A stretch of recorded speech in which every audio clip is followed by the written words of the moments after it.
লা ইলাহা ইল্লাল্লাহ। আমরা সমস্ত তাগুতকে অস্বীকার করি। লা ইলাহা, সমস্ত তাগুতকে অস্বীকার করছি, ইল্লাল্লাহ, আল্লাহ গ্রহণ করছি। আমাদের ইলাহ এক। আমাদের বিধান যদি কেউ দিতে পারে সে মাত্র একমাত্র আল্লাহ দিতে পারে। কোন রাজনৈতিক দল, কোন পশ্চিমা এজেন্ডা, কোন ব্রিটিশ ল আমাদেরকে আমাদের জীবন ব্যবস্থা দিতে পারে না, আমরা তার স্বীকৃতি দেই না। আশা করা যায় যে আপনি ইসলামিস্টদের বিষয়ে আপনাদের যে মত দৃষ্টিভঙ্গি তার পরিবর্তন হবে।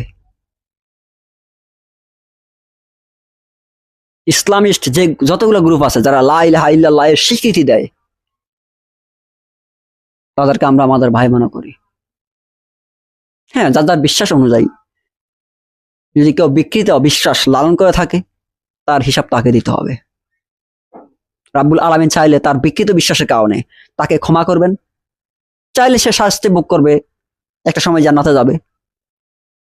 আমার কাজ কি? তাওহীদকে উপস্থাপন করে দেওয়া। এটা আল্লাহর সোজা সরল পথ, আর এগুলো পথ তবে বিকৃত পথ। সোজা সিরাতাল মুস্তাকিমের পথ অনুসরণ করে জান্নাতে যাওয়া যাবে, বিকৃত পথগুলো অনুসরণ করে জান্নাতে যাওয়া যাবে। তবে পার্থক্য, সিরাতাল মুস্তাকিমের অনুসারীরা আল্লাহর অনুগ্রহ প্রাপ্ত হবেন, আর বিকৃত পথ অনুসরণকারীরা শাস্তি ভোগ করতে হবে। এখন আপনি যদি বুঝে শুনে বিকৃত পথকে অনুসরণ করেন, তাহলে আপনার বিষয়ে আমাদের কিছুই করার নাই, কিছুই বলার নাই। আর যদি না জেনে না বুঝে করে থাকেন, আপনার কাছে আমাদের দাওয়াত পৌঁছে দেওয়াই আমাদের দায়িত্ব। আপনি যদি মানতে অস্বীকৃতি জানান,